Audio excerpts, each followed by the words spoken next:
Налоговыми органами на постоянной основе ведется работа по администрированию и взысканию обязательных платежей, которые своевременно не поступили в бюджет. Благодаря этим мерам за 10 месяцев этого года темп роста поступлений в консолидированный бюджет составил 176,6%. 3 миллиарда 486,7 миллиона рублей.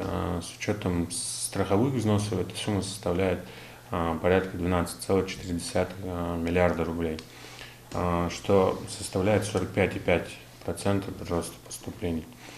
В территориальный бюджет мобилизовано 5 миллиардов 940 миллионов рублей, темп роста составляет на 175,8%. Это хороший показатель по сравнению с прошлым годом. Так, по словам налоговой службы, прирост по сравнению с аналогичным периодом составил 2,5 миллиарда рублей. Ряд изменений грядут в новом году в налоговом законодательстве. С 1 января физ- и юрлица будут оплачивать налоги, страховые взносы и сборы единым платежом. И ФНС сама распределит поступившие денежные средства. Фактически будет всего два реквизита для уплаты. Это ИНН налогоплательщика и сумма платежа. Как определяется сумма платежа?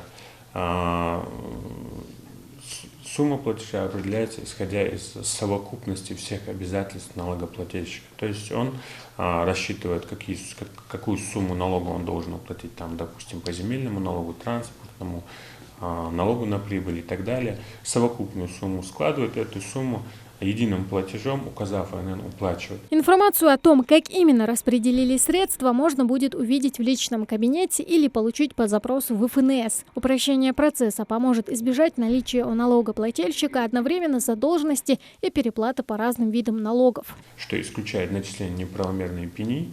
В итоге, если у налогоплательщика есть положительная сальдо, то есть переплата, она будет признаваться его переплатой. То есть потому что переплаты быть не может, если все долги как бы уже не уплачены.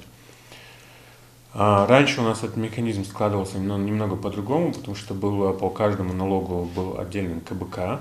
КБК они и дальше продолжают существовать. Новый механизм уплаты налогов изменит порядок взыскания неуплаченных. Инспекция будет выставлять требования об оплате долга на сумму отрицательного сальдо по единому счету. Простится процедура взыскания.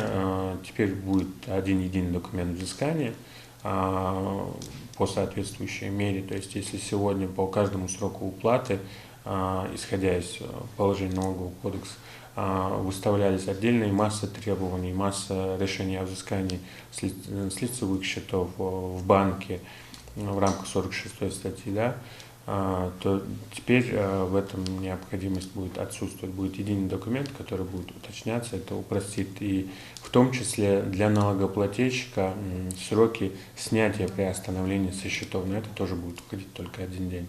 Изменения, вводимые с 1 января, упростят как способы уплаты для налогоплательщиков, так и практически сведут к нулю возможности ошибок. К тому же взаимодействовать с налоговыми органами теперь будет намного проще. Тамара Хшагульгова, Адам Далаков, Новости 24.